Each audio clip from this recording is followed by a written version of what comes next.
Decía que hoy vamos a hablar de los números naturales y algunos de los resultados en estos números. Ok.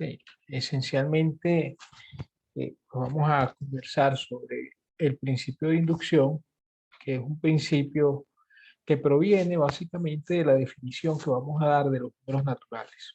Ok. Y otra de los resultados, otros resultados relacionados con los números naturales y con algunas de las cosas que ya hemos visto son el principio de buen orden o de buena ordenación, como algunos le llaman, y lo otro es el principio o la propiedad arquimediana de los números. ¿Okay? Hay varias formas de enunciar esta propiedad, pero nosotros vamos a enunciarla solo de una forma y la otra, bueno, hay al menos dos, la otra va a ser un ejercicio. ¿Ok?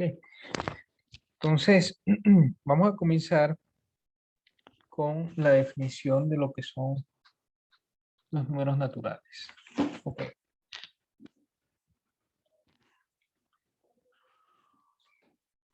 So far, the real numbers has been defined using the actions, 8 actions to the real numbers. The last action is the completeness action. So in order to use this definition, the definition of the real numbers, okay, I want to define the natural numbers using that set, the set of real numbers. Okay, so the first thing that we are going to do is to define an inductive set.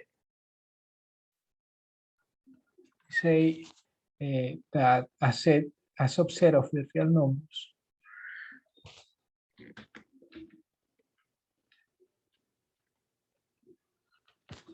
a subset X of the real numbers is called an inductive set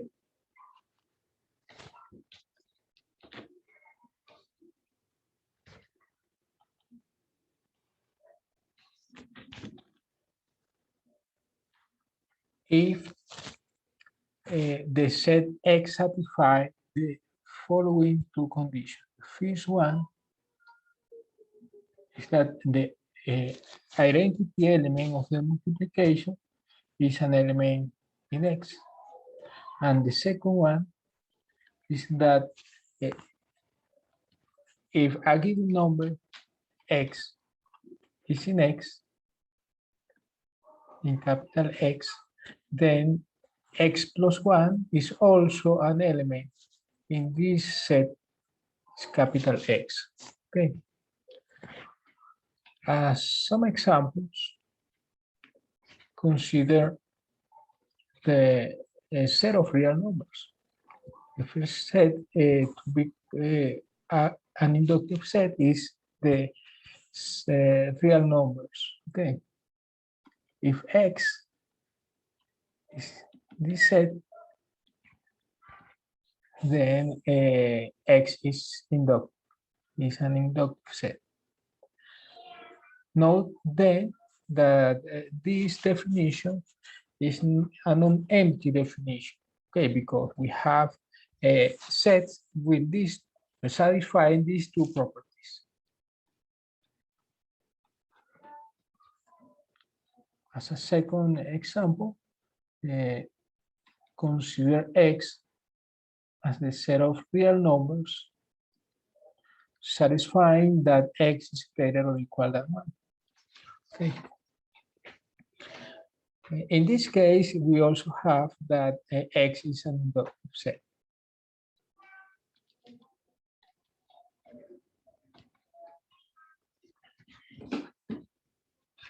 Of course, if you consider X as the set of real numbers satisfying that X is greater or equal than 0, this set is also an inductive set.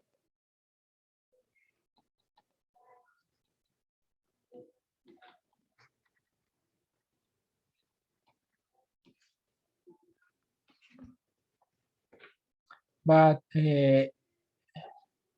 this set X as the set of real numbers shows that X is greater than 1 is not inductive.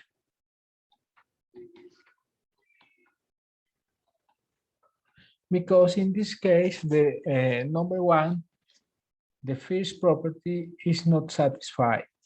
Okay, we have that 1 is not a number, an element in this set. For example, this other set, this set of real numbers shows that X is less or equal than 1 is not inductive. Okay. In this case, 1 is an element in this set, but if you have an element X in the set X, in the set capital X, then X plus 1 is not necessarily an element in the same set. Okay. For example, consider the same element 1. Then 1 plus 1 is not an element in this set. Okay. So we have many inductive sets. Okay. And before to give the definition of the natural numbers, let's give you this exercise. Prove that the intersection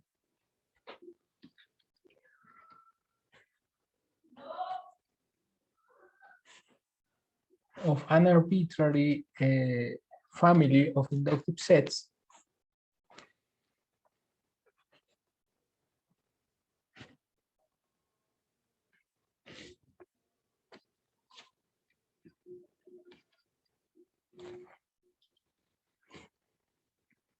is inductive.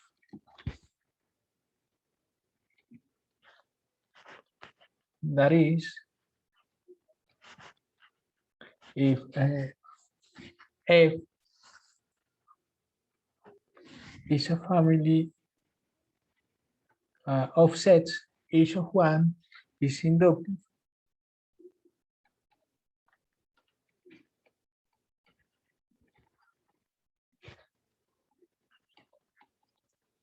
then this intersection I define as the intersection of the elements in this family, of the members of this family, is inductive.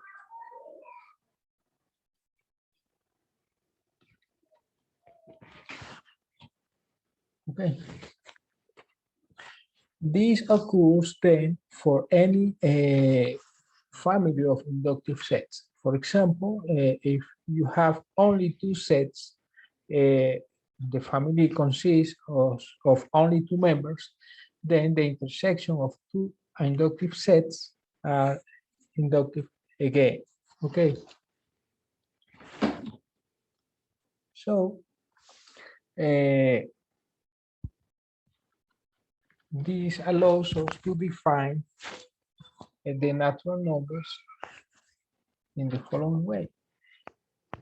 The natural numbers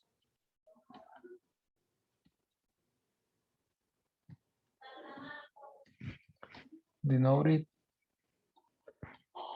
by n is the intersection is defined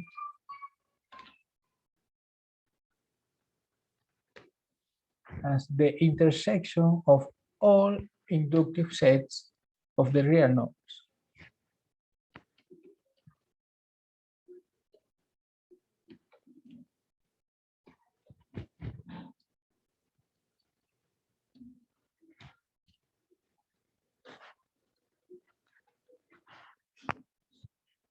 In view of the previous exercise, the natural numbers is an inductive set. So let me put two remarks here. The first one is, in view of the previous exercise,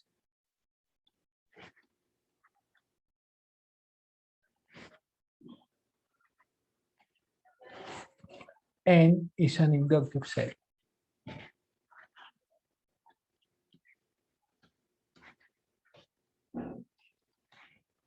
And the second property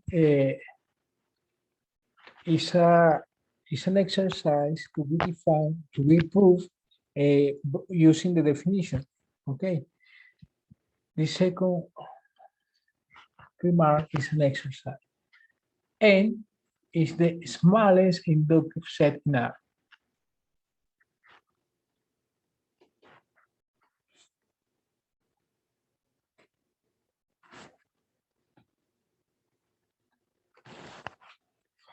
This is obvious because if remember that if you have an inductive set, for example, I is an inductive set, then N is a subset of I because N is the intersection of all inductive sets. Okay. In particular, let's put here X shows that X is inductive. In particular, the set I is an element in this intersection. So N must be a subset of I. Okay. So the natural numbers is the smallest inductive set in the real numbers. Is that clear? Are there questions?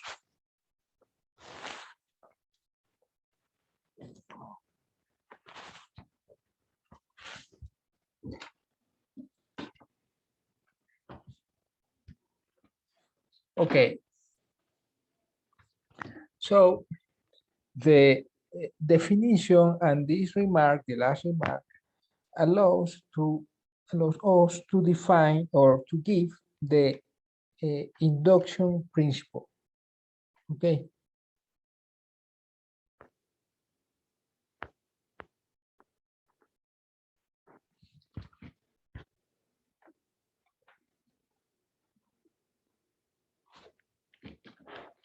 The definition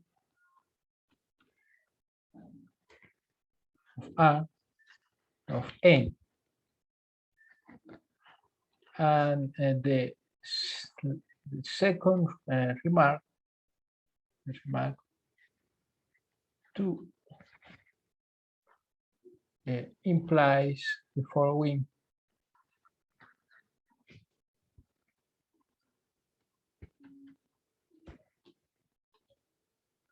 Finite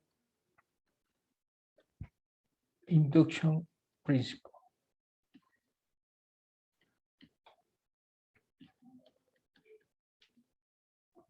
This induction principle is the same principle that probably you know.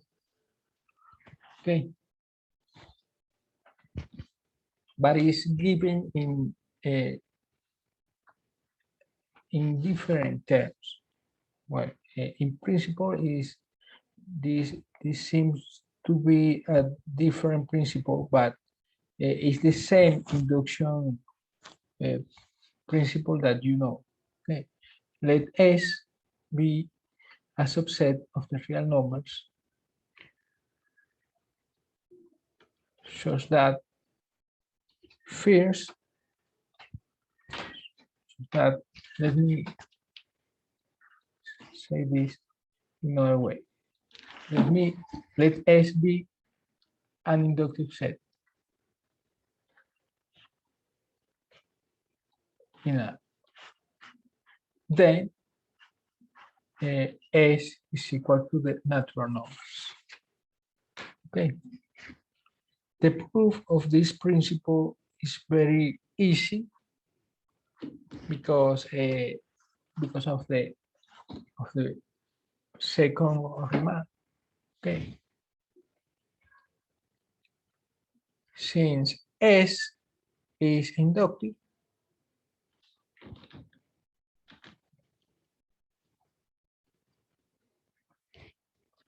then the natural numbers being the smallest inductive set in A must be a subset of S. But by hypothesis,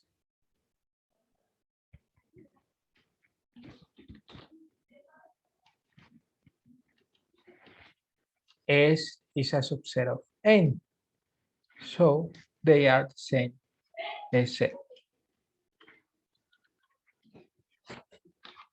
Let me write this as S equal to N. Okay.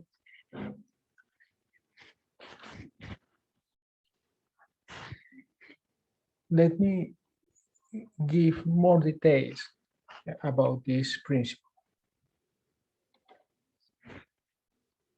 The previous result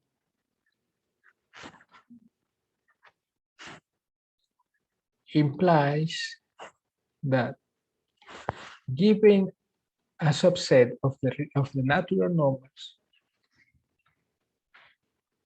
or given a set, okay,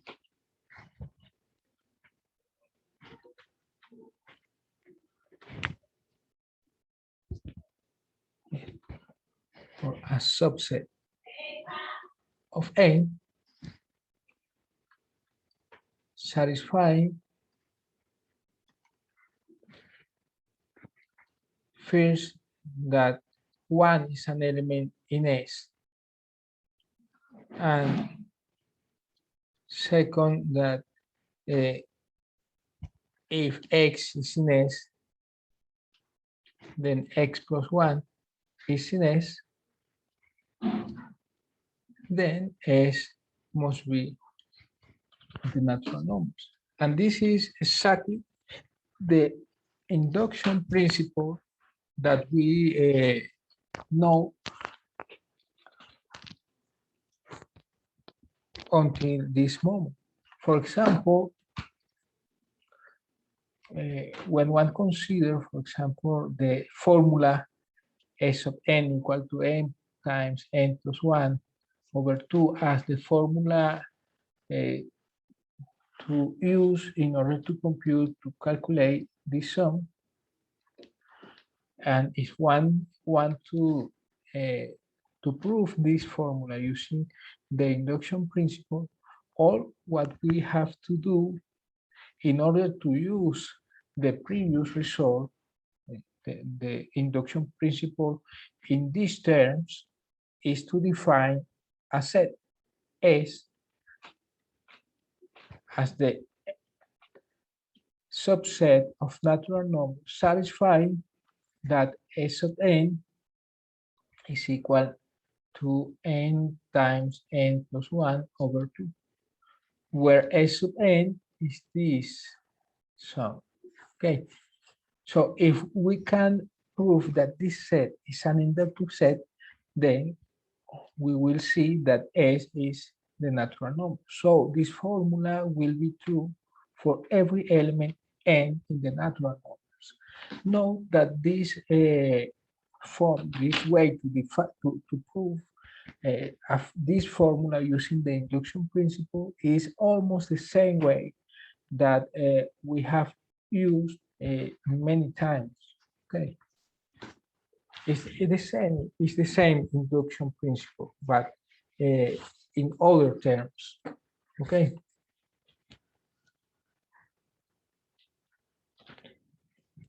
Other questions?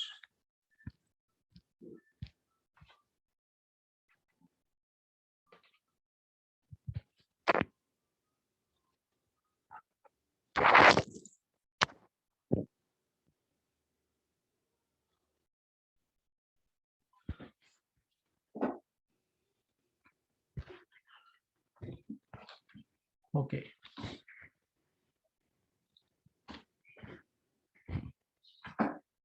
We can use this induction principle in order to prove many properties of the natural numbers. The first property is given by the following theorem. Okay.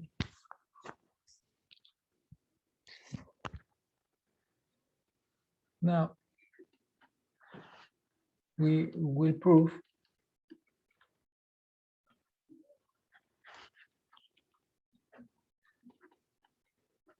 some properties of N.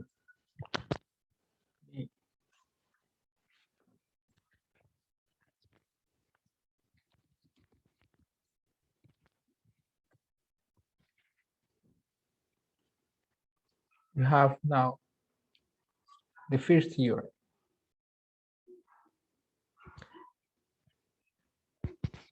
The theorem has two parts. Okay, the first part is related with the following characteristic of natural numbers. If n is a natural number and n is not equal to 1, then n minus 1 is a natural number. And the second property is the following. The natural numbers always are greater or equal than 1. If n is a natural number, then n is greater or equal than 1. Okay.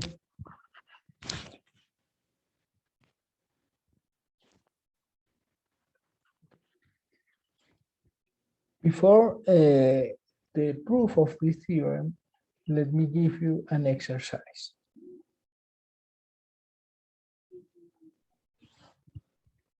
Let I be an inductive set.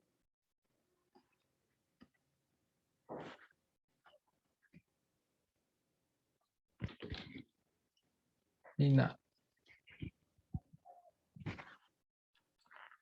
And A, an element in this set. Prove that if A is not equal to 1 and A minus 1 is not an element in I, then the set I minus A is inductive.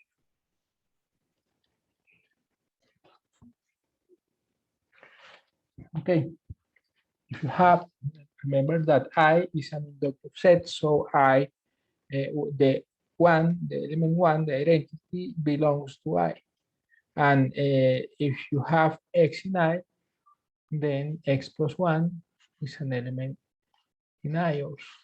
Okay, so if I is an inductive set that is satisfy these two properties, and A is an element in I which is not equal to 1 and A minus 1 is not an element in I, then we have that I minus A minus the set containing only the element A, the singleton A, is inductive.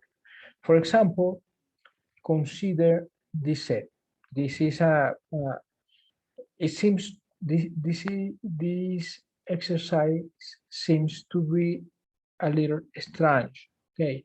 But there are some inductive sets satisfying this property of the exercise, the property that A is an element in I, which is not equal to 1, and A minus 1 is not an element in I. A set, an inductive set satisfying this property could be, for example, the set of real numbers shows that X is greater or equal than 1 over 2.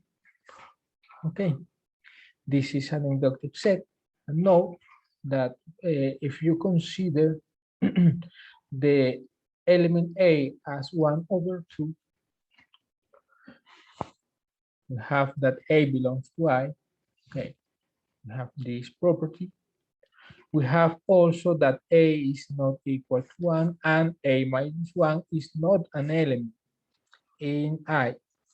Okay. The conclusion of the exercise is that I minus the singleton A, that is I minus the singleton 1 over 2, which is the set of real numbers, shows that X is greater than 1 over 2 is again an inductive set. This set is inductive as I is inductive. Okay, so we have sets, inductive sets, satisfying these three properties. Property that A is an element in I is not equal to 1 and A minus 1 is not an element in I. So the conclusion of the theorem is that I minus the singleton A is inductive. In this example, this is not the proof of the exercise, but just an example of this situation. Okay, and I wanted to give this example because of the strange nature of the exercise. Okay. Let me.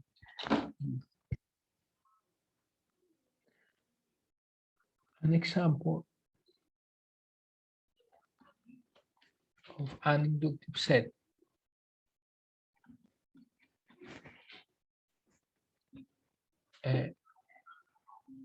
Satisfying the exercise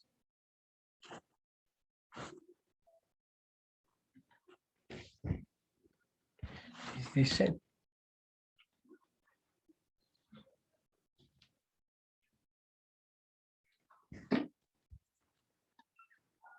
With A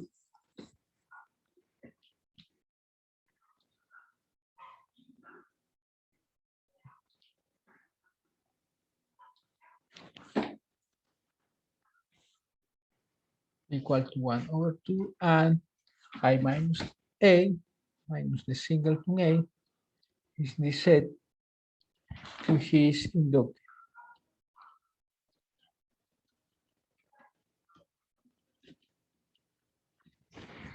Okay, so the exercise is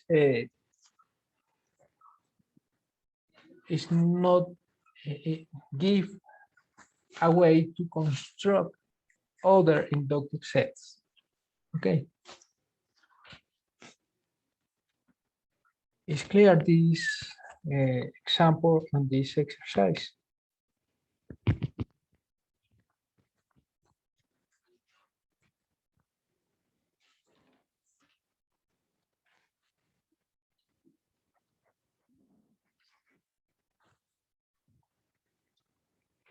Now, let me give you the proof of the theory. Well, let me call this result not a theorem, but a proposition, because a theorem is usually a stronger result. Okay, this will be just a proposition.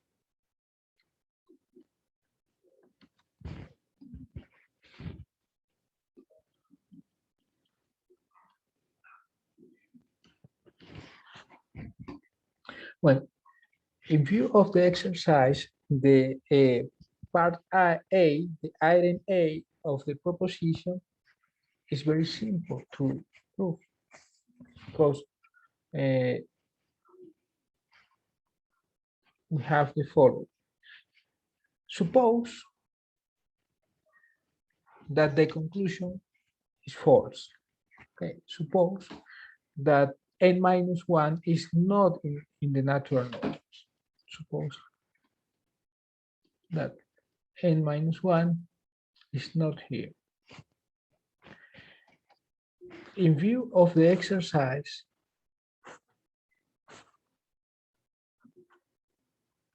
we have that the set, note that the natural numbers in the exercise is the set I. And we know that n is an inductive set. Okay.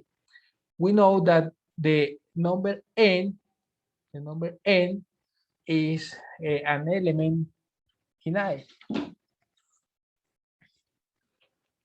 Use the exercise with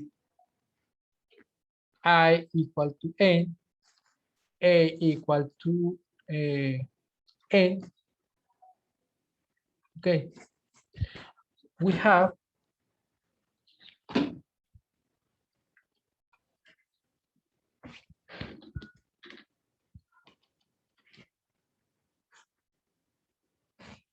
because of the hypothesis here that a minus 1, that is n minus 1, is not an element in I. So we have an inductive set n, an element in that set which is not equal to 1. Okay, you have that this element is not equal to 1, and the element minus 1 is not an element in I, because we are supposing this fact.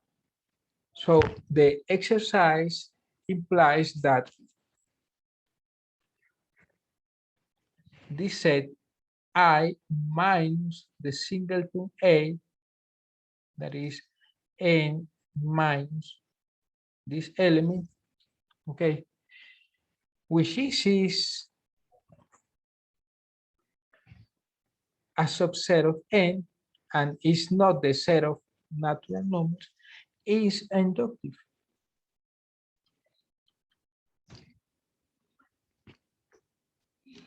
But this is a contradiction. Why? Why do you think that we have a contradiction here? Can you say me why this is a contradiction?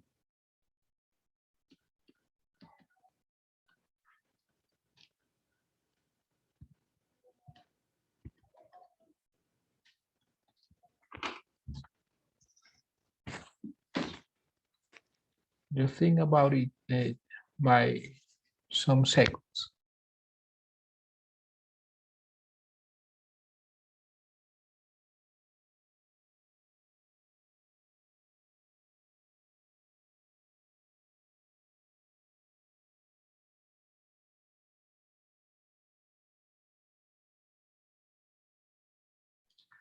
Well, the contradiction comes from the fact that the natural numbers is the smallest in inductive set. But if we suppose that n minus 1 is not an element in the natural numbers, the exercise implies that this set n minus the singleton n, which is a subset of the natural numbers, okay, a proper subset of the natural numbers, is an inductive set. This cannot be possible because this set n minus the singleton n is or smaller than the natural numbers. That is the contradiction. This is a contradiction because n is the smallest inductive set.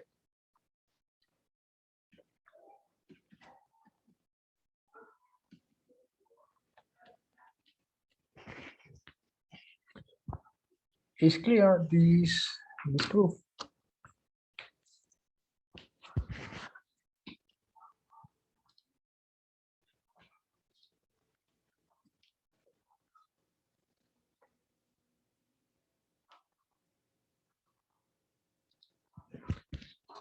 There is another way to prove this result. The idea, just give me one moment.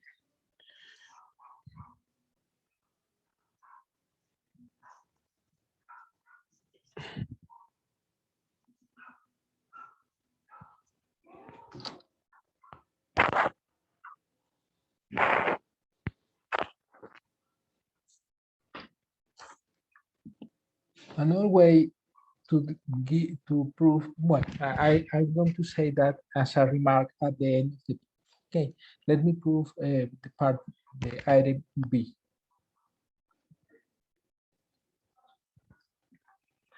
Just consider the set X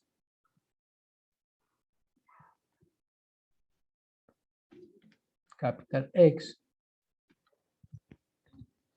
be the set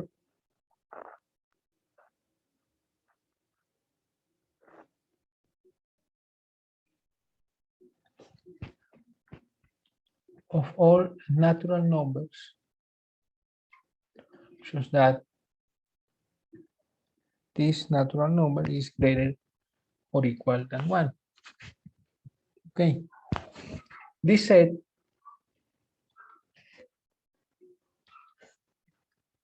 is inductive.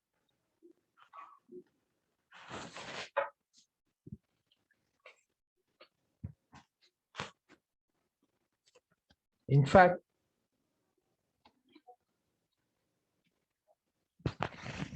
we have that 1 is an element in capital X. Okay. And of course, if X is an element in capital X, then X, which is greater or equal than 1, implies that X plus 1 is greater or equal than 1. So X plus 1 is an element in capital X. Okay.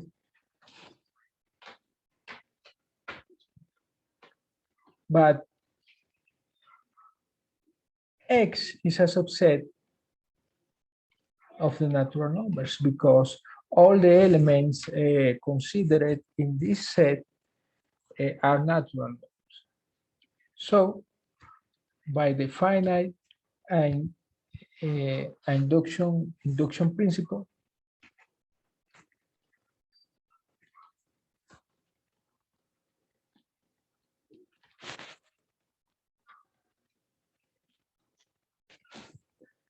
X and N are the same set. X, capital X, is the natural number. That is, all the elements in the natural numbers must satisfy this inequality. Any n in n satisfy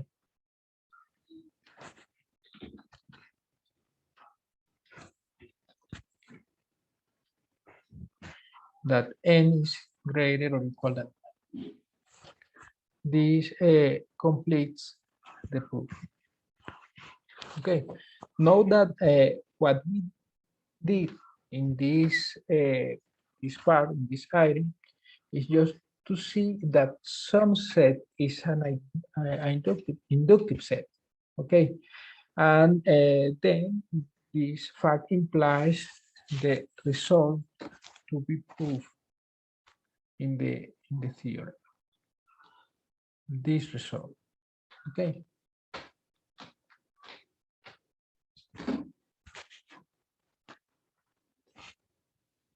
Is this clear?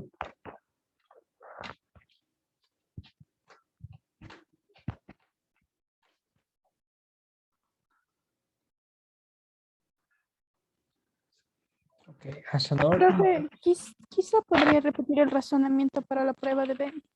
Sí, lo voy a hacer en español para que sea más claro. Fíjense, la idea es la siguiente, ¿no? Hay muchos resultados, de hecho, el que sigue va a demostrarse de una forma similar, que usando el principio de inducción finita, ¿ok? Y básicamente la idea es mostrar que un cierto conjunto es inductivo, un cierto subconjunto de los naturales es inductivo. ¿Cuál es la idea detrás de eso? Que si tú tienes, por ejemplo, fíjate, si tú tienes un subconjunto de los naturales, vamos a llamarle S, ¿ok? Los naturales tales que se cumple una cierta propiedad, ¿ok?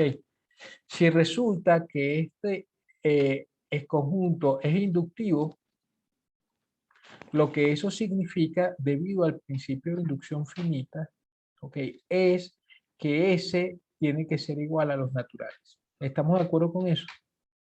Porque el principio de inducción finita lo que decía era que si yo tenía un subconjunto de los naturales, que era inductivo, entonces ese subconjunto tiene que ser el mismo conjunto de los naturales.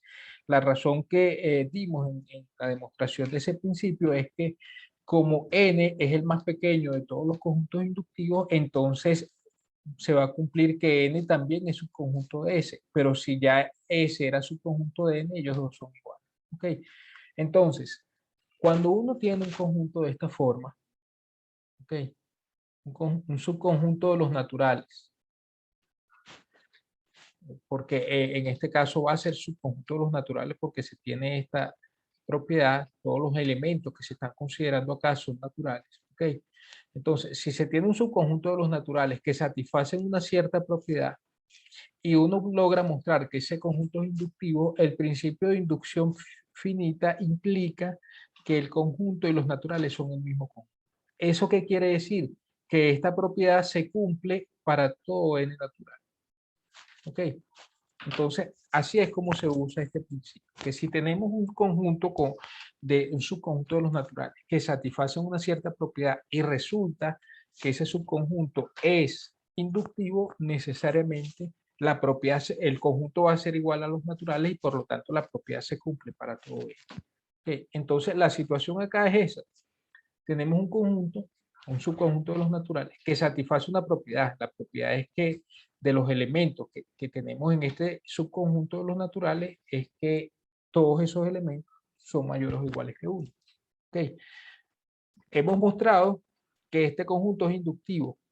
Mostramos las dos propiedades de los conjuntos inductivos. Entonces, el principio de inducción finita, debido a que estamos considerando un subconjunto de los naturales, implica que ese subconjunto en realidad es el mismo conjunto de los naturales. Y por lo tanto, todos los números naturales satisfacen esta propiedad. ¿Está claro? ¿Está claro Sí, cuál es profe. el razonamiento que hay detrás? Sí, sí, ahora sí. Gracias, profe. Profe, Okay. yo tengo otra duda. ¿Podríamos revisar otra vez el principio de finito, Vamos arriba de entonces. inducción?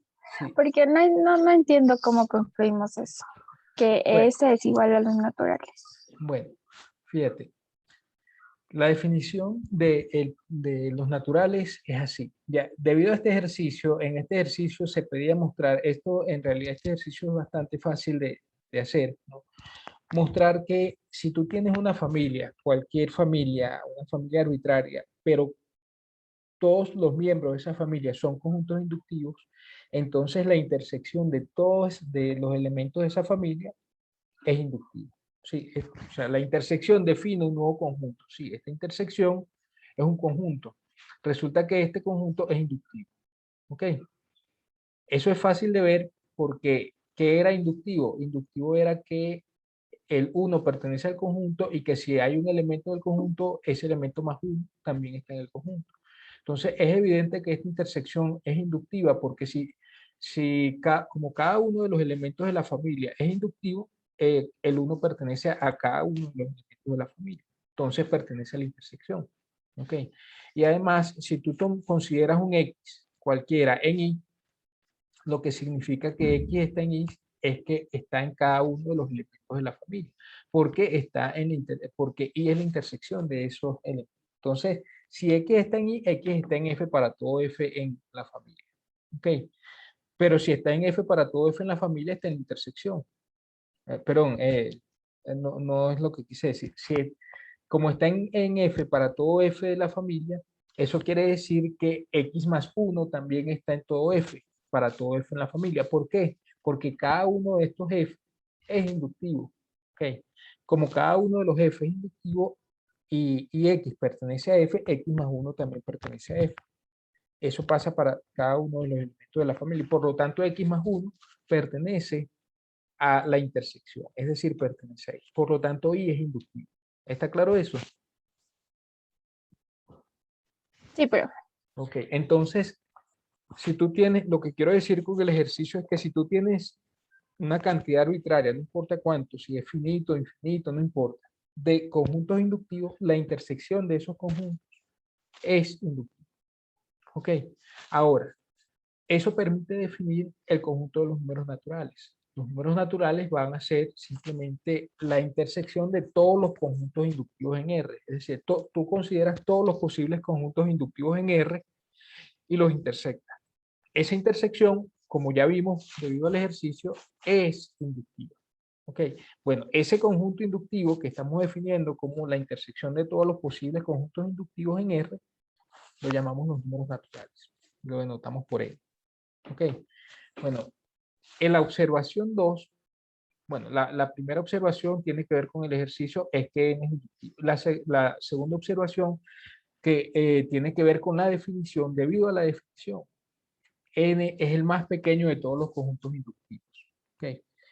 ¿Por qué? Bueno, porque si tú consideras un conjunto inductivo cualquiera, sí, vamos a llamarle F, tú consideras un conjunto inductivo cualquiera, ¿okay?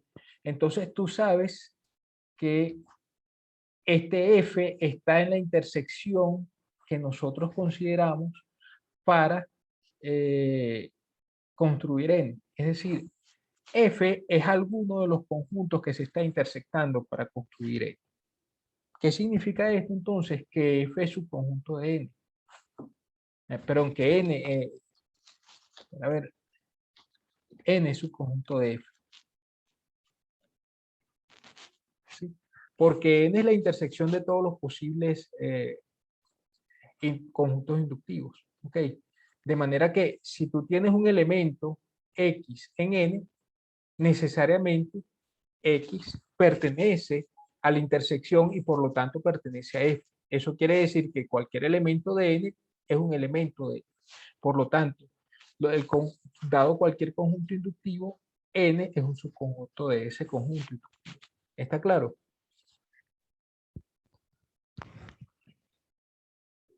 Sí, profe, gracias.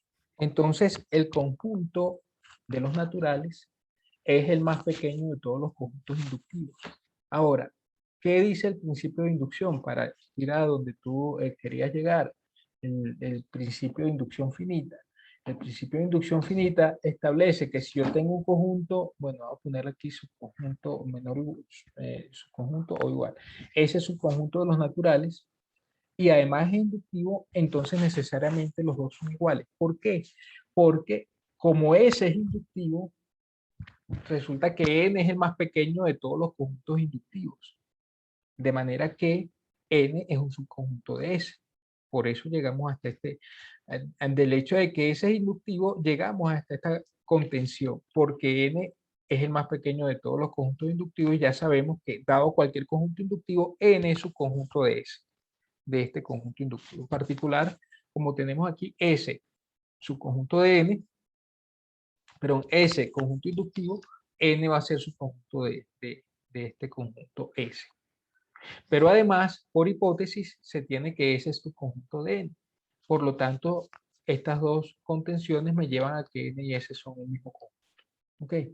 Entonces, ¿en qué se basa el principio de inducción finita? ¿Cuál es la idea detrás de este principio? Que si uno tiene un subconjunto de los naturales y además este conjunto logramos mostrar que es inductivo, es decir, logramos mostrar que 1 pertenece a S y que si X pertenece a S, ok, entonces X más 1 también pertenece a S, entonces estas dos cosas van a implicar que S y N son iguales. ¿Ok? Porque el principio de inducción finita lo que estaría diciéndonos es que esto que está acá, esto implicaría que ese es inductivo, pero si ese es inductivo, se tiene esta contención y se tiene esta otra contención, con lo cual serán iguales. Eso es lo que va a querer decir, como decía yo hace un momento, si yo defino S como un subconjunto de los naturales que satisface una cierta propiedad, entonces, lo que estamos diciendo es que si logramos mostrar que ese satisface estas dos propiedades, que son lo que llamamos el caso base, la inducción y el paso inductivo, entonces S será inductivo y por lo tanto S y N serán iguales. Y eso significará que esta propiedad se satisface para todo N natural. ¿Ok? Es exactamente esta forma de la inducción es exactamente la misma que la que ustedes conocen y que seguramente ya han hecho varias veces, solo que está expresada en términos distintos. ¿Ok? Pero es la misma cosa, es exactamente la misma cosa. Este principio de inducción y lo que ustedes conocen es exactamente lo mismo. No hay diferencia en el fondo, quiero decir. En la manera en que está expresada, sí, pero en el fondo es exactamente lo mismo. ¿Está claro ahora? Sí, profe, muchas gracias.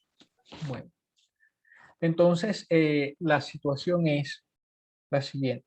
Si uno quiere demostrar que una cierta cosa pasa para todos los números naturales, entonces uno define, ¿verdad?, un conjunto, un subconjunto de los naturales en donde se cumpla la propiedad que yo quiero mostrar. Veo que ese subconjunto es inductivo y el principio de inducción implicará que la propiedad se cumple en todo ello. ¿Ok?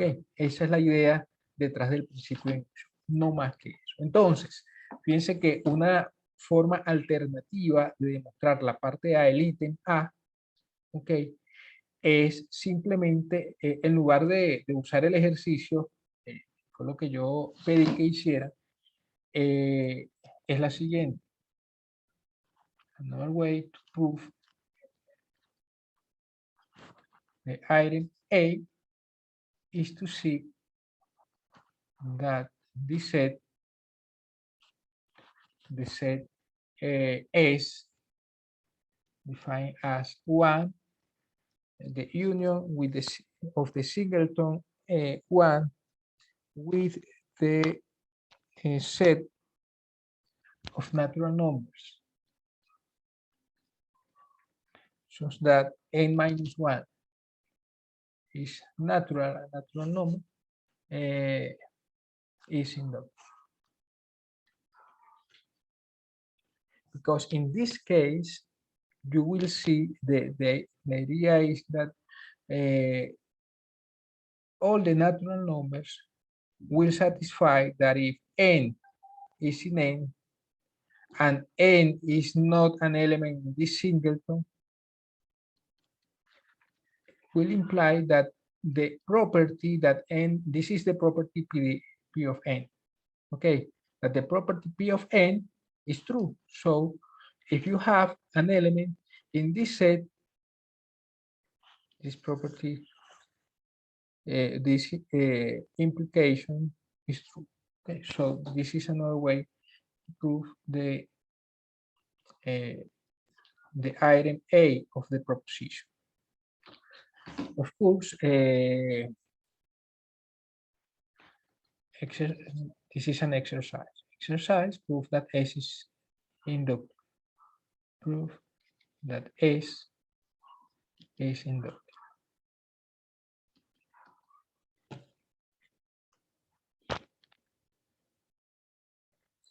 Okay, using the finite induction principle, we can prove the following proposition that give three properties of the natural numbers.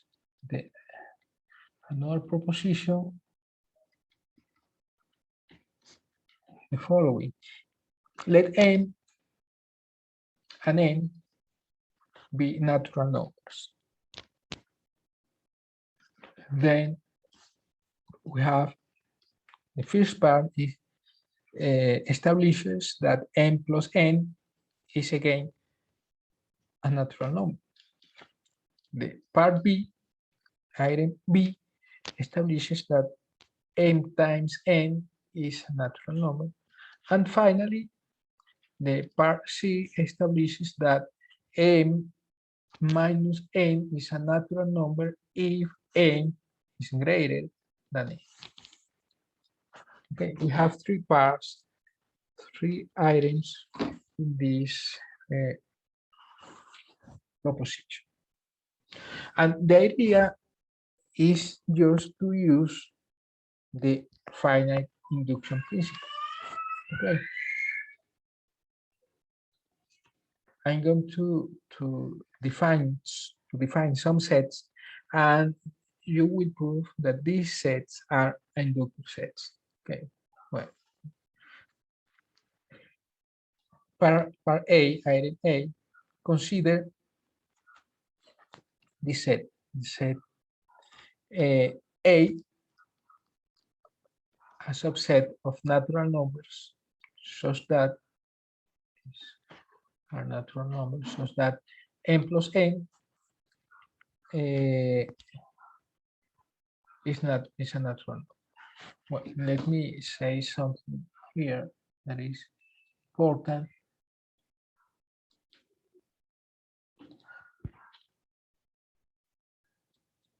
First, we fix n and consider this set. Okay. Note that if we can prove that this set A is an inductive set, this property will be true for every element n in the natural numbers. Okay, so n plus n for any n for any natural number n is again a natural number.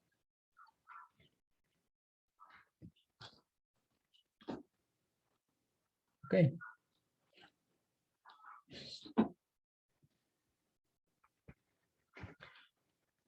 Let's see that A is inductive. Know that this set A is of course a subset of n. Okay. So if we can prove that A is inductive, the finite induction principle implies that n and A are the same set. Okay, well, it's simple to see that 1 is an element in the natural numbers. Okay.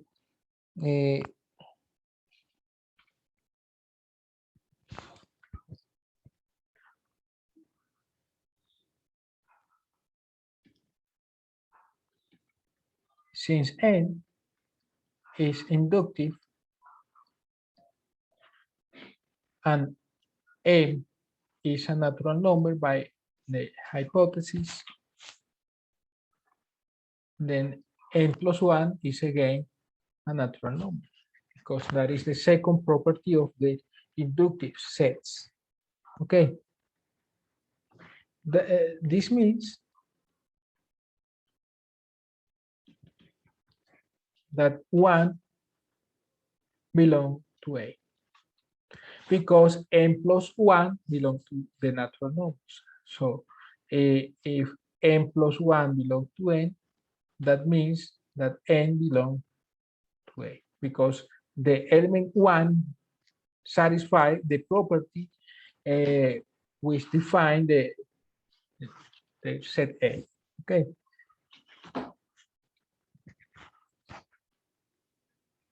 So we have the first property of the inductive sets. The second property is that if n is a natural number, then n plus 1,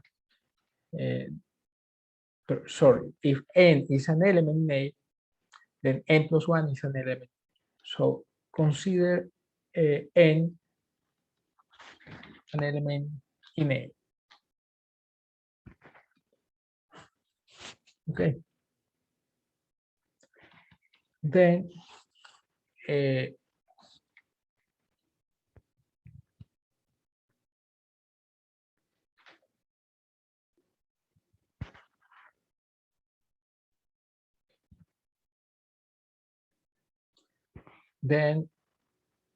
n plus n is a natural number, okay, because of the definition of the set A. If n, our hypothesis is that n is an element in A, so n plus n is in A, a natural number. Okay. Again, since n is inductive,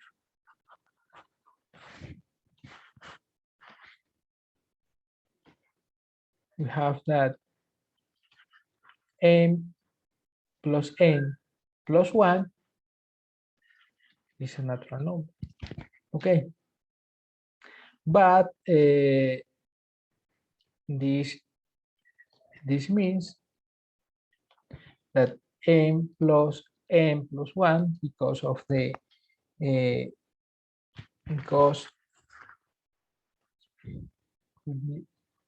put this way, because of the associative property, this means that this is a natural number. So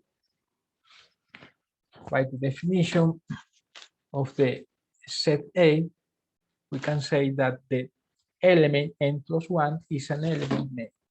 So n plus 1 is an element in A. That is, A is inductive.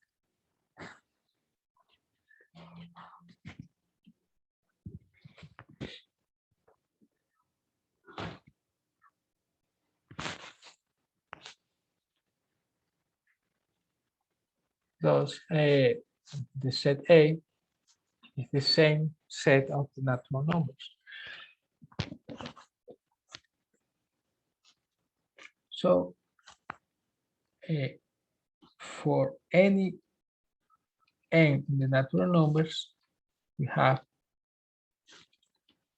that n plus n is again a natural number. Since n was chosen arbitrarily,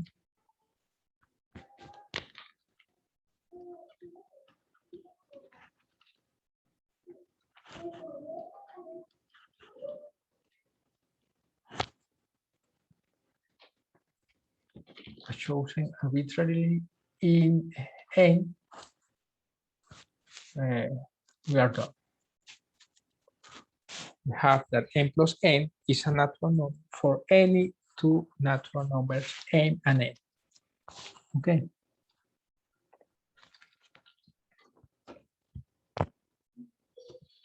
Is this proof clear?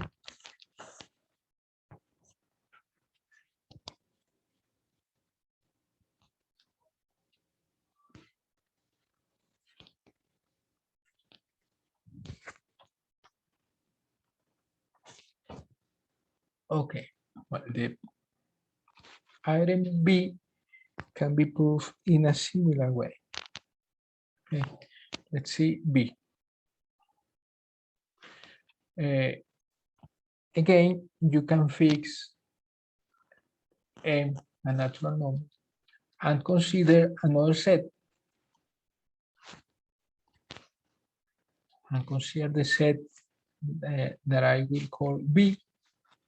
B is the set of natural numbers, such that m times n is a natural number. Okay. Again, if we can prove that this set is inductive, then this property will be true for every element n in the natural numbers. And since n was chosen arbitrarily in n, we can conclude that this property is true for every m and n in n. Okay. Again, let's see.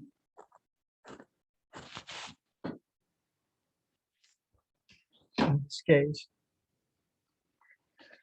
I will give you this as an exercise, a proof that B is inductive.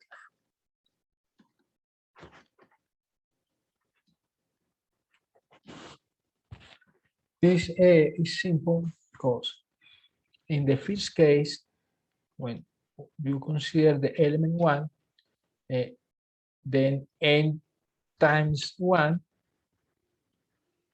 which is m, is again a natural number because m is by hypothesis a natural number. So 1 belongs to B. And if you consider n an element in B, this means that m times n, by definition of the set B, is an element in N. Okay, but in view of the part B of part A, the previous part,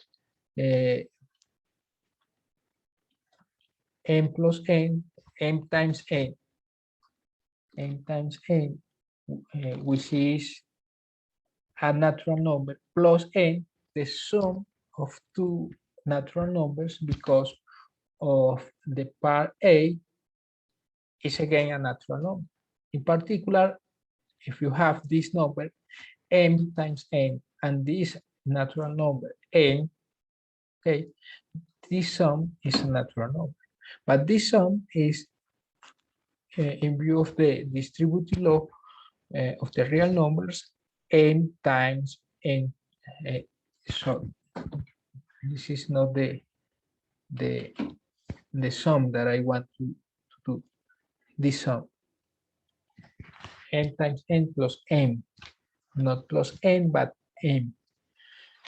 And this is again a natural number, but this means that n plus 1 is an element. So B is inductive, and you can conclude that this property is true for every natural number n, and the way in which n was chosen implies that this property is true for every m and n in the natural numbers.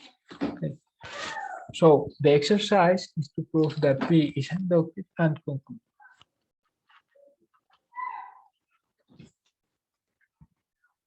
Let's see part C.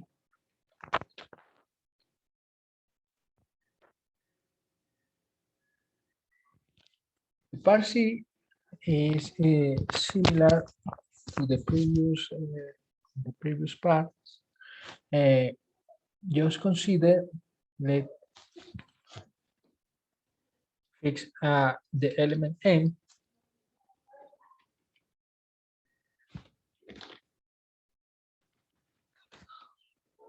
and consider this set. The set, let me call this set C, the set of natural numbers, such that m is greater than n,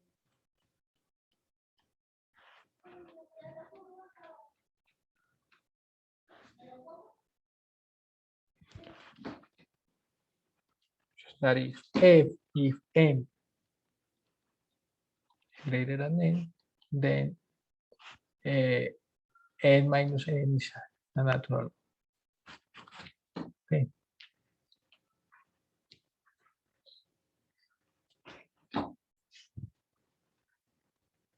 Again, as an exercise, prove that C is inductive.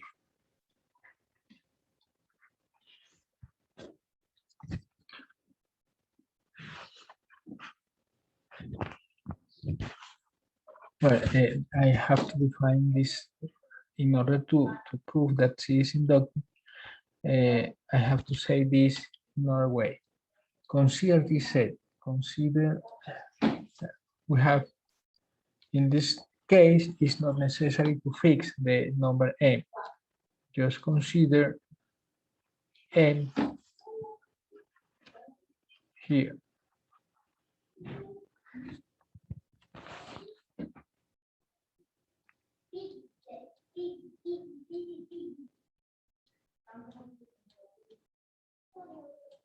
Consider the natural numbers n such that if n is a natural number and n is greater than n, then n minus n is a natural number. Okay. Well, the idea here is to prove, of course, the two properties of the definition, the conditions. The first one is that the element, the identity element, is an element here in C. So if you have, in order to see that one is an element in C,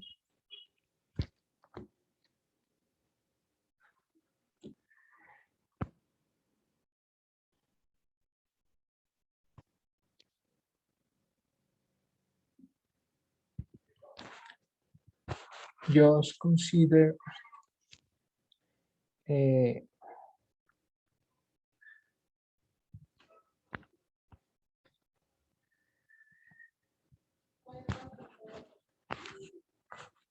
okay.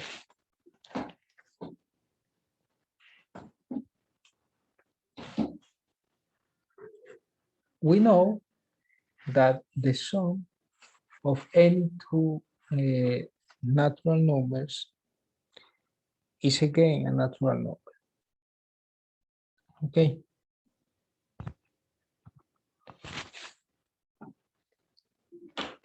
Okay. So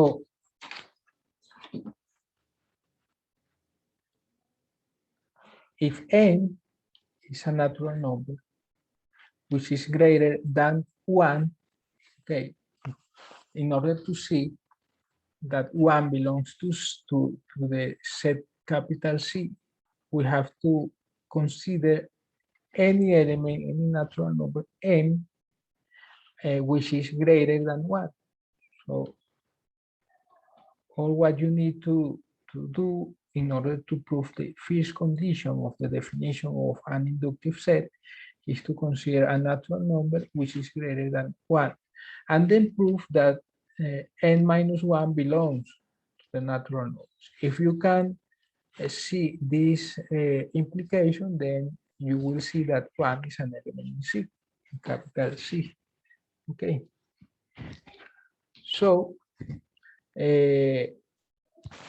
but this is true because of the previous proposition. Remember that if you have in the part A of the previous proposition, if you have an element, a natural number, which is not, in this case, we have m and m greater than 1. C, a natural number m. Since m is a natural number greater than 1, this implies that m is not 1. But in view of this part A, this implies that n minus 1 is a natural. So the first part of the definition, okay, is a consequence of this part A of this proposition. Okay. So here, this is true by proposition A, the previous proposition, part A. Okay.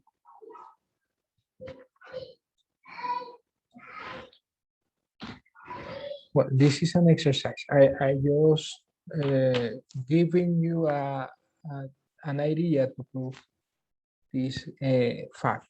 Yes. The other part, if you consider m natural number, the second condition of the definition of an inductive set is as follows. If you consider a natural number n, which is greater than n, okay, suppose that n is an element in C. This is the inductive hypothesis. Okay. You have this conclusion. N minus n is an element. Okay. You have to see that n plus 1 is an element in C. Okay. If C is an element in C, you know that this implication is true. Now you have to see that n plus 1 is an element in C. Okay. Well,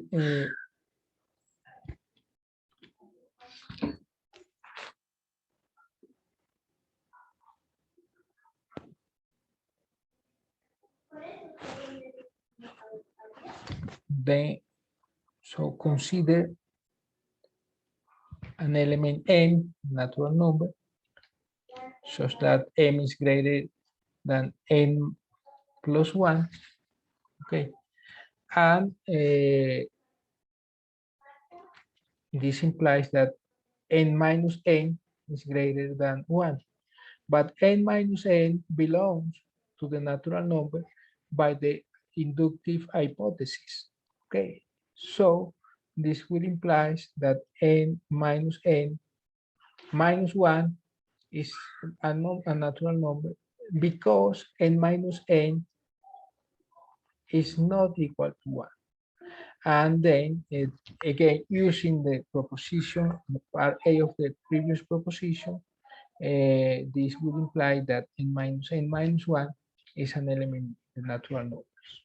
Okay. So that's the way to prove the second part of the definition of an inductive set. Voy a decir esto otra vez en español. Para mostrar que esto es inductivo, hay que mostrar que el 1 pertenece a C. Pero que 1 pertenece a C es claro porque si uno considera M natural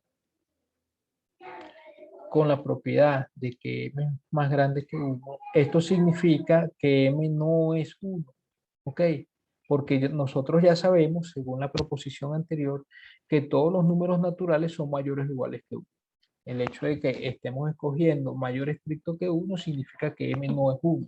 Pero eso implica, debido a la parte de la proposición anterior, que M menos 1 pertenece a los naturales.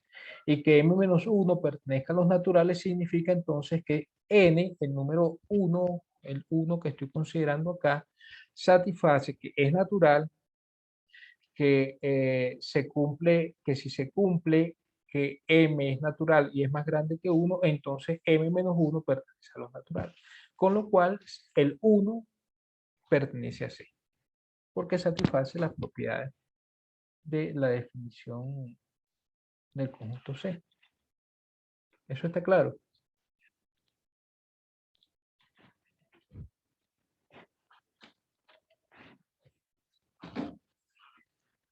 La segunda parte, que es el paso inductivo de la definición de un conjunto inductivo, es decir, esta segunda parte, mostrar que si un número está en el conjunto, ese número más 1 está en el conjunto, también es fácil de demostrar porque si tú tienes n en el conjunto C, ¿qué significa que n está en el conjunto C?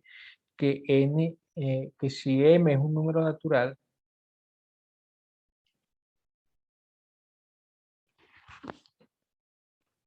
okay, vamos a suponer, esto significa que si m es natural y m es más grande que n, entonces m menos n es natural.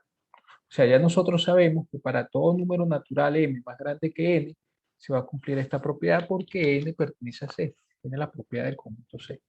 Ahora, hay que ver que n más 1 pertenece a C. Que n más 1 pertenezca a C, lo que significa es que si yo tengo un m más grande que n más 1, ¿sí? M natural, por supuesto. ¿Sí? Entonces, eso va a implicar que m, esto es natural, y esto tiene que implicar que m menos n más 1 pertenece a los naturales. ¿Ok? Pero esta implicación es cierta porque si nosotros tenemos esto, estas dos cosas van a implicar que m menos n es mayor que 1. ¿Ok? Y m menos n es natural, este es natural. ¿Por qué es natural? Por la hipótesis inductiva. ¿Ok? Pero el hecho de que sea natural mayor que 1 significa, gracias a la parte de la proposición anterior, que ese número natural menos 1 pertenece a los naturales. Pero esto es precisamente lo mismo que esto. Y ya está. Se cumple la segunda propiedad de los conjuntos inductivos. Y entonces tenemos que C es inductivo y por lo tanto esta propiedad se cumple, que si yo tengo un m más grande que n, m natural más grande que n, por supuesto n también natural, entonces m menos n es natural. Ok, ¿queda claro la demostración? Ustedes la tienen que escribir, solo dije cómo iba el asunto. Ok.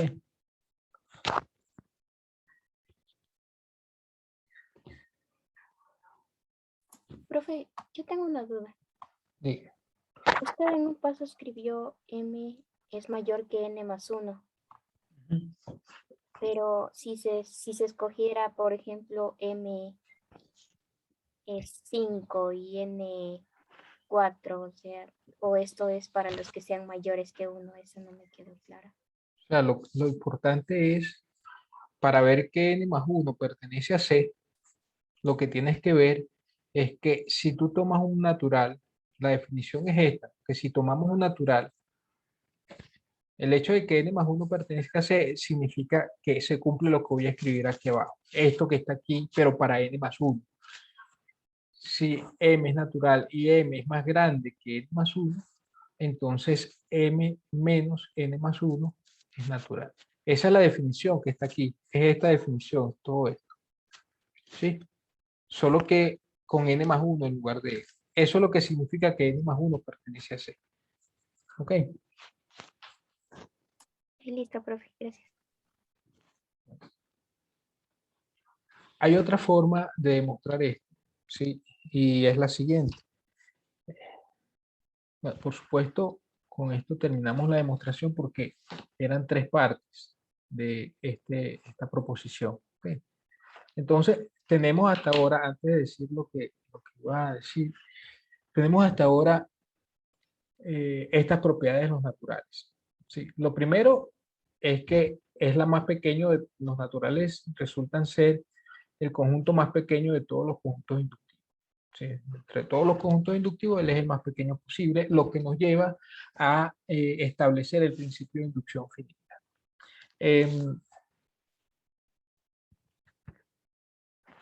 Todos los naturales son mayores o iguales que 1. Eso lo acabamos de demostrar. Y además, si yo tengo un natural que no es 1, ese natural menos 1 también es natural. ¿Ok? Eso es lo que mostramos en la parte A. Después, acabamos de ver que la suma de cualesquiera dos naturales es natural, el producto de cualesquiera dos naturales es natural y la resta de cualesquiera dos naturales, donde el m es más grande que n, también es natural. Ok, al revés, bueno, como sabemos no es cierto, pero ya después llegaremos a ese punto. Ok, tenemos acá que esto es natural siempre que m sea más grande que n. Ok, entonces tenemos todas estas propiedades que nosotros conocemos realmente, conocíamos desde antes acerca de los números naturales, pero que usando la construcción que hemos estado haciendo y los axiomas, los resultados que tenemos hasta ahora, podemos demostrar.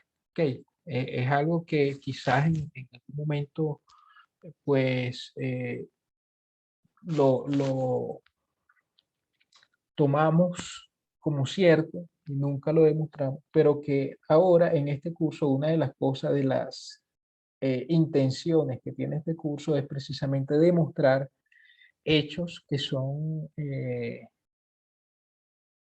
muchas veces obvios y que no se suelen demostrar, ¿okay? Pero que tienen una demostración. ¿Okay? Bueno, en algunos casos tienen más de una demostración. Ok, estamos como en un sentido lo que estamos haciendo es rellenando vacíos que han venido quedando en el camino. Ok. Me preguntan por acá que si lo consideramos al cero como natural. No, el cero no lo consideramos como natural. Ok, porque de hecho acá eso queda claro. El hecho de que para todo natural n sea mayor o igual que 1 significa que no estamos considerando el cero como natural. Ok. Bien. Iba a decir que hay otra forma de demostrar la parte C. Como un ejercicio, pruebe que si X es un número real, ¿okay? Positivo, y X más N es natural, entonces X es natural. Ok.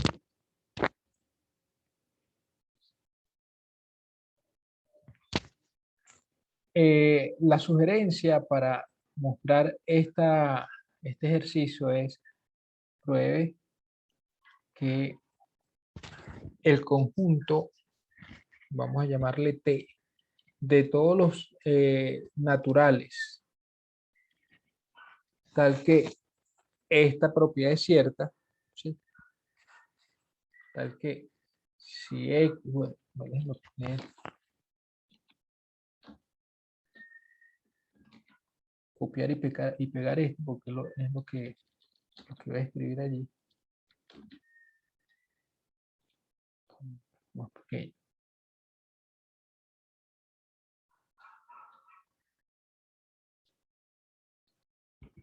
Que este conjunto es inductivo. Ok. Si usted muestra que este conjunto es inductivo, entonces habrá mostrado el ejercicio. Ok. Bueno.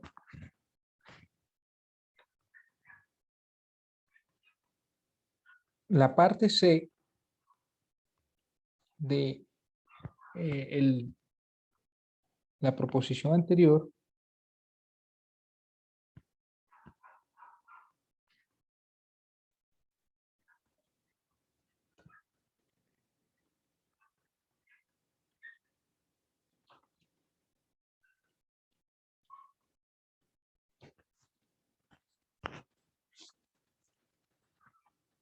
es una consecuencia directa del ejercicio que estoy pidiendo hacer.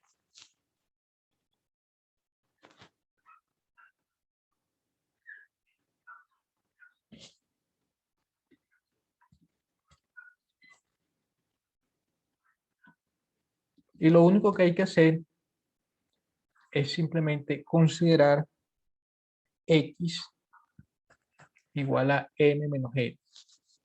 Y ya. Ok. En el ejercicio. Porque, claro, ¿qué pasaría acá? Fíjense qué pasa. En la parte C, nosotros teníamos M más grande que N. Ambos naturales. ¿Verdad? Entonces, lo que había que mostrar era que M menos N era natural. Eso es lo que había que mostrar. Pero resulta, debido a este ejercicio, que M menos N es un real, es un número real. ¿Sí? Es positivo. Es real, es positivo. Y además, se tiene que X más N es M.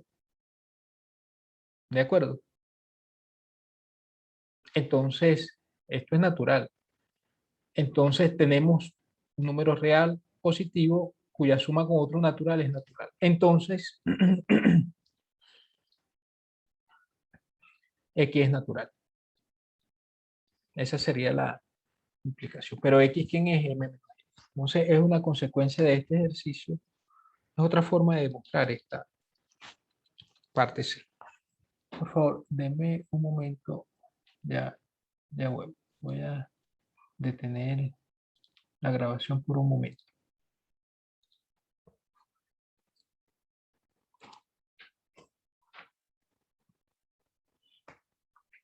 Sí, profe.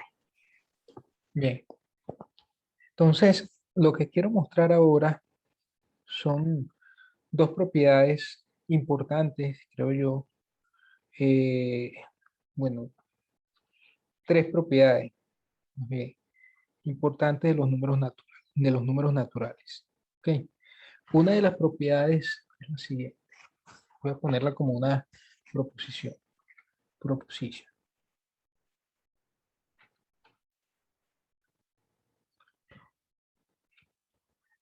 Let n and x be two natural numbers. And n less than x. Then n plus 1 is less or equal than x.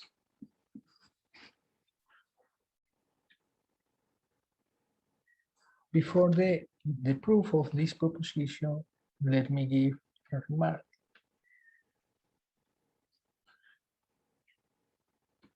This result means that if n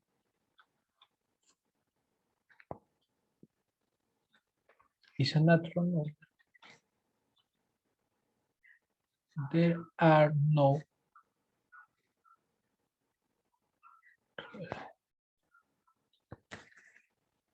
there is no another natural number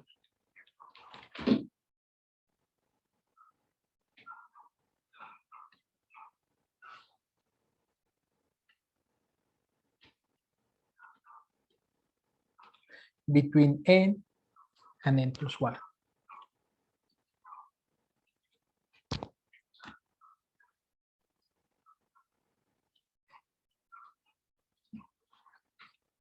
Because in this case, when n and x are natural numbers, the only possibility to have a natural number n, in this case, the only possibility to another natural number, ax, which is greater than n, is n plus 1. It's not possible that x is a number greater than n and less than n plus 1. That is, we cannot have this inequality. This inequality cannot be true. Okay. The only possibility to x is that x is equal to n plus 1 or another natural number greater than n plus 1. Okay, but it's not possible that x being a natural number is greater than n and less than n plus 1. This is not possible. In the only possibility to x which satisfies this property where x is a natural number is that x is less or equal than n plus 1. Cannot be strictly less than n plus 1.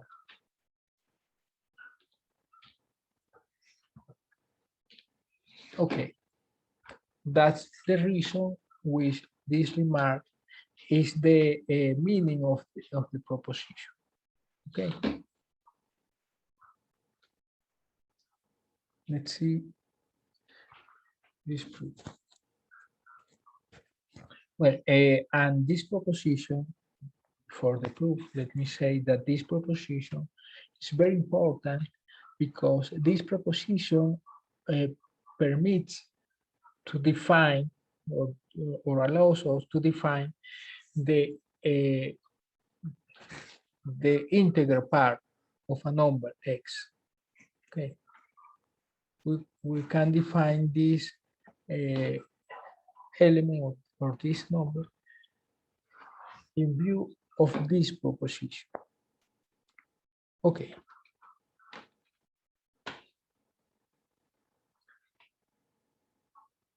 The proof is simple. Okay. Since x and n are natural numbers and x is greater than n, then x minus n is a natural number. This is true because of the part C of the previous proposition. Okay, we have two natural numbers, x and x is greater than n. So x minus n is a natural. Okay, we can conclude this because of the part C of the previous proposition. On the other hand,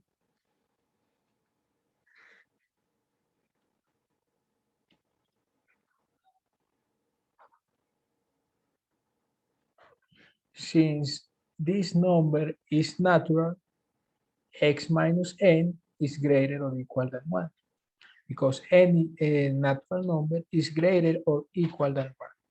But this implies that x is greater or equal than n plus 1. And this is the conclusion of the proof, because that was our assertion. Okay. This is exactly what we wanted to prove.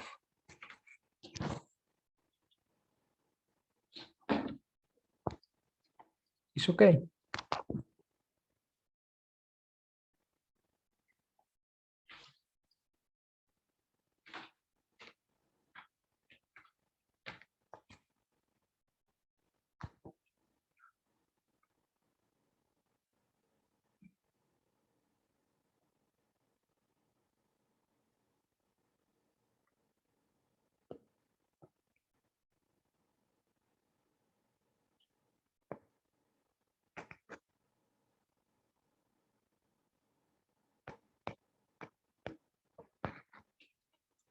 Okay.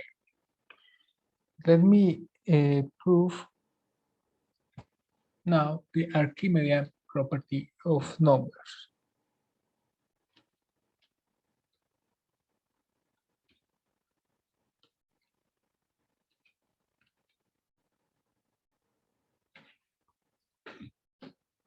The Archimedean order property.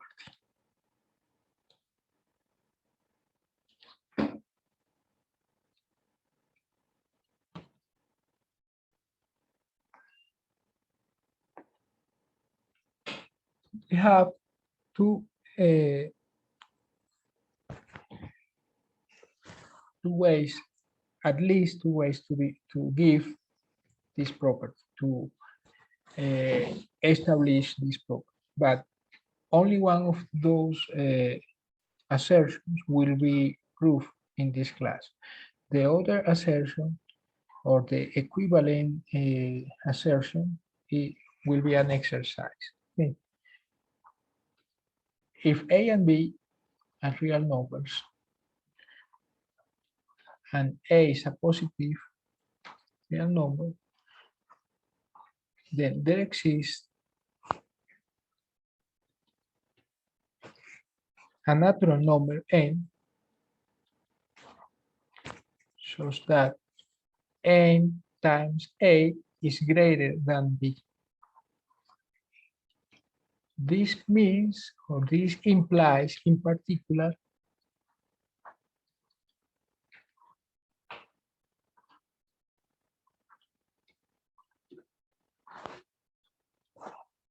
that n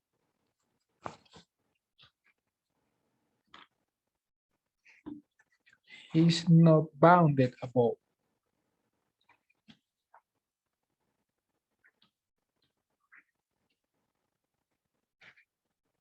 Enough.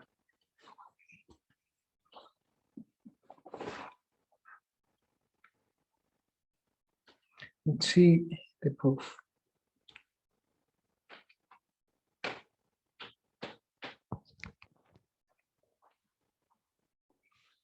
Okay, suppose to the contrary,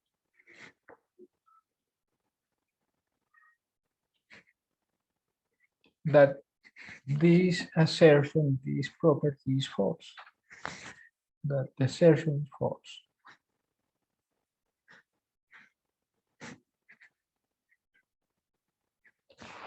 That is,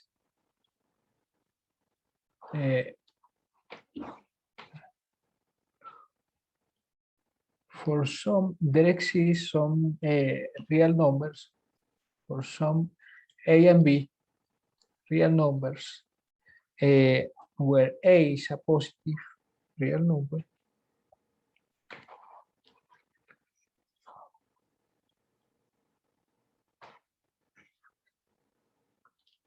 we have that this inequality is true for every natural number A, for every n in it. Okay. That the assertion is false means that for some real numbers with one of them, A, positive, this inequality is not true for any natural number. So the inequality n times A less or equal than B must be true for every element, for every n in the natural numbers. Okay, that is the negative assertion or the negative proposition to this one. Okay, for every natural number, this inequality is false. That is, n times A is less or equal than B for every natural number n. This implies, or this means, that the set E defined as the set of numbers of this form, of the form n times A, shows that n is a natural number, is bounded above.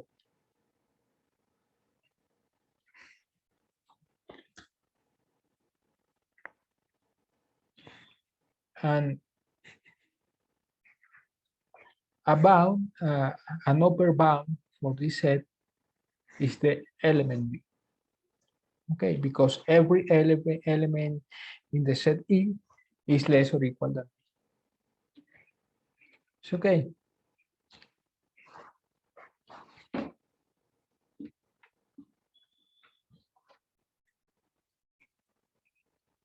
By the supremum principle,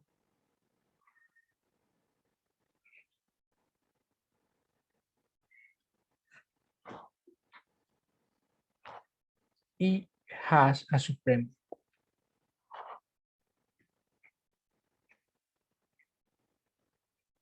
A supremum denoted by S in the real numbers. Okay.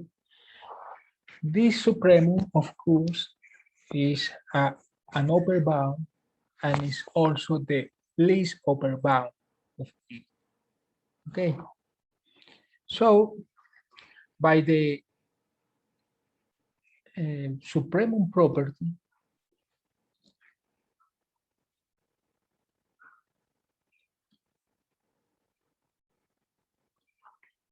with epsilon equal to n times A minus A, no, for epsilon equal to A, sorry, epsilon equal to A, which is positive. Okay. We have, remember that the supremum principle, let me remember that principle here.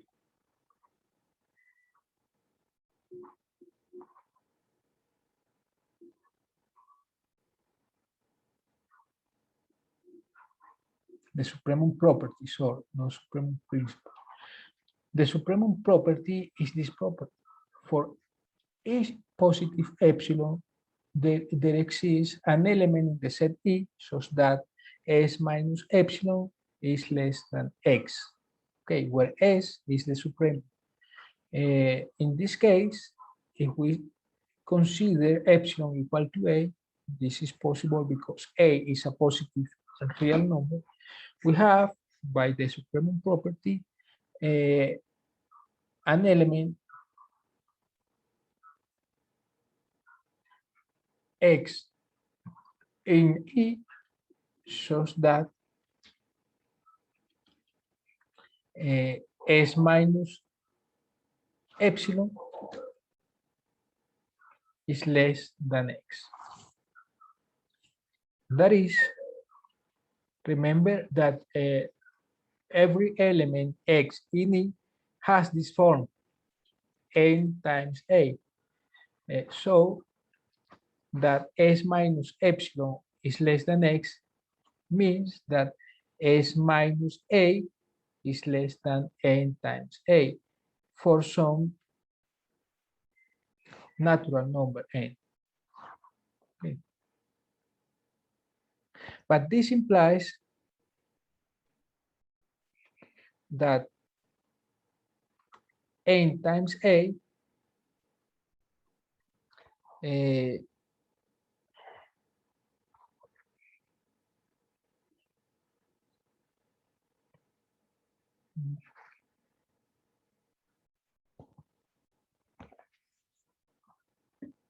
let me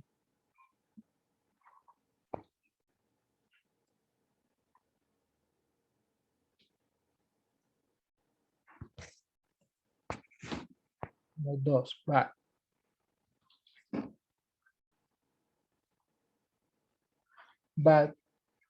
n plus 1 times A belongs to A, to E.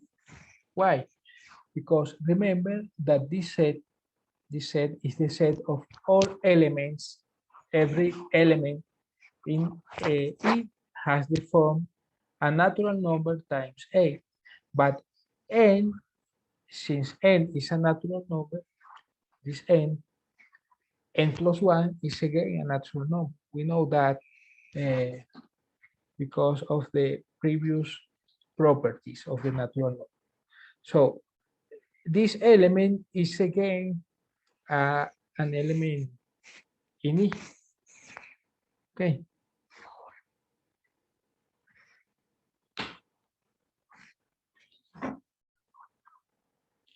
And this implies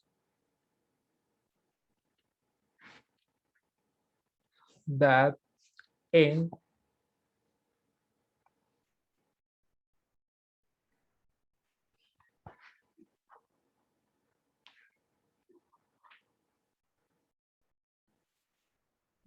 no flash, but this is an element in E, and the previous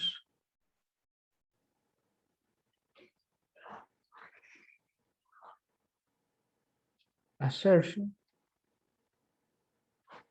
let me put this as star, implies that S is less than n times A plus A, which is n plus 1 times A. This is a contradiction because the supremum cannot be less than an element in the set E. This contradicts the fact that S is the supremum of E.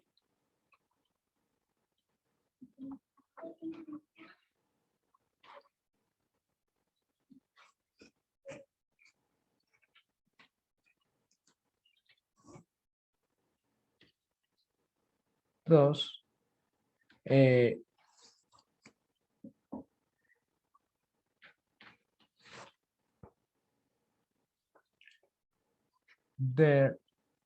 must be an element, a natural number, n, such that n times A is greater than B. Okay.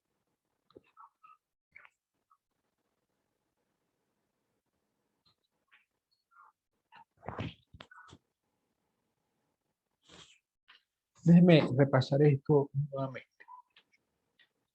El principio de la propiedad arquimediana de los números reales, o propiedad de orden, de propiedad arquimediana de orden, no sé cómo prefieren llamarle, establece que si tengo dos números reales, uno de los cuales es positivo, existe un natural tal que n por un natural n tal que n por el positivo es más grande que el otro real. N por a es más grande que b. Okay. La demostración es por reducción al absurdo. Si suponemos que no es cierta, esta propiedad existe para algún par de números reales con uno de ellos positivo, a positivo, se tendría que esta desigualdad es cierta para todo natural. ¿Ok? Y eso significa que este conjunto es acotado, que está acotado por B. Y como está acotado, tiene supremo, por el principio del supremo.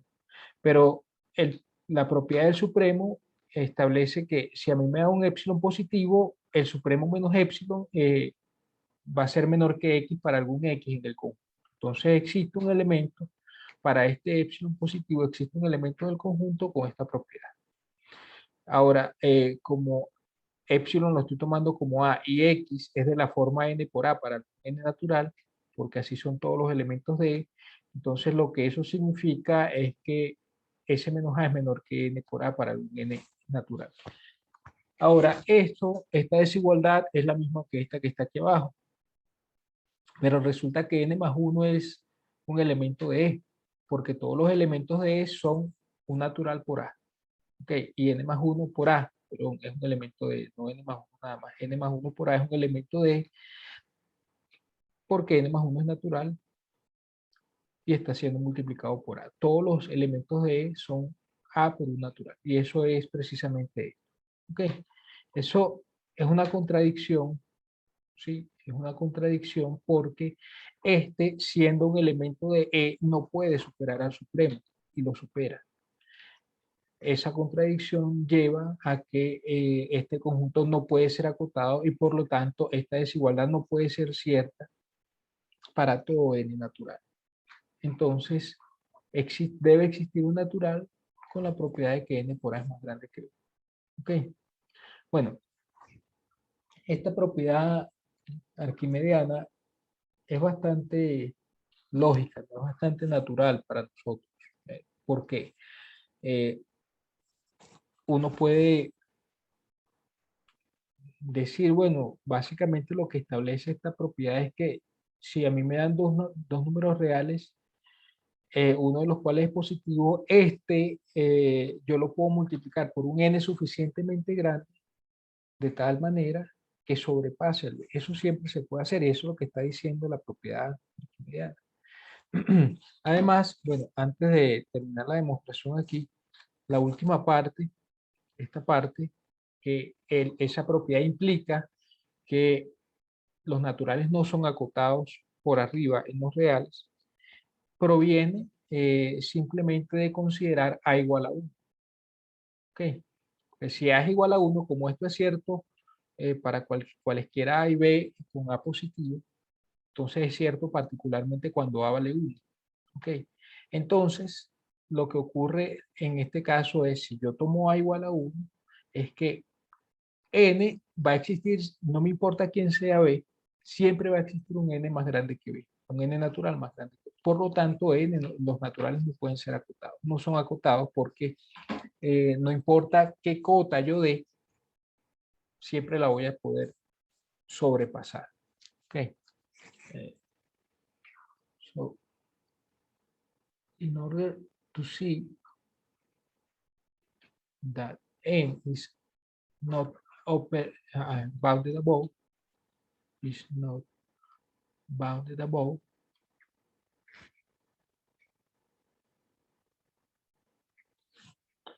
take a equal to 1.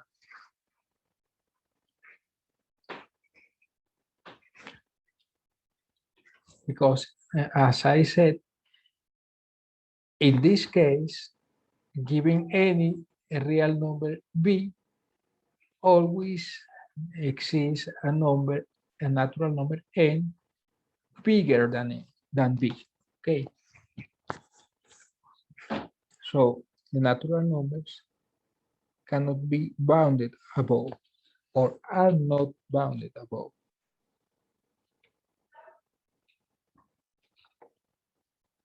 Is this clear?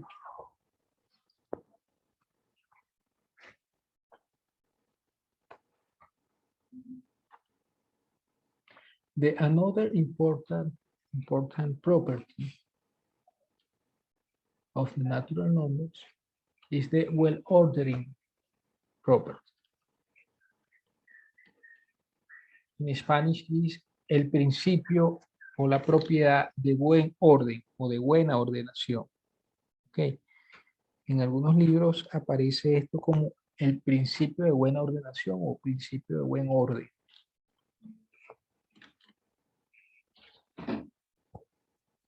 En inglés, well-ordered property. This property establishes that given any subset of the natural numbers, that subset has an smallest element, a smallest element. Okay. If A is an unvoid, the set must be an unvoid set. An unvoid subset of N, then A has a smallest element.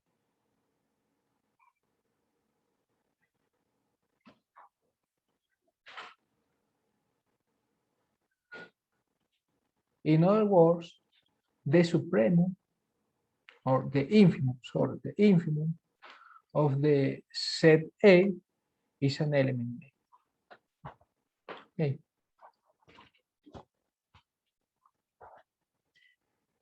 The proof is again using the assuming that the assertion is false. So that the assertion is false.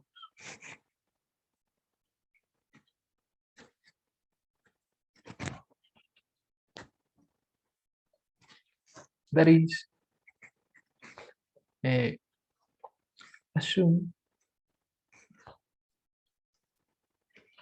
that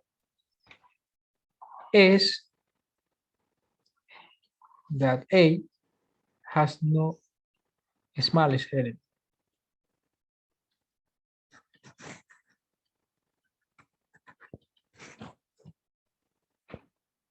Now define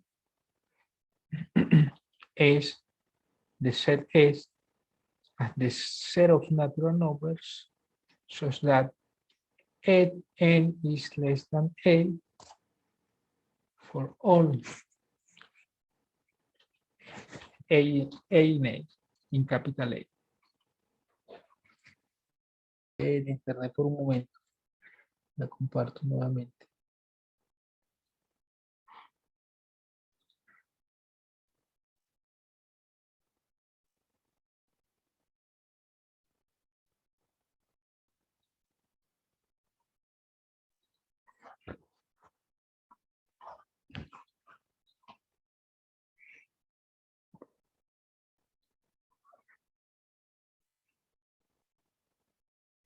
Un momento, que esto está un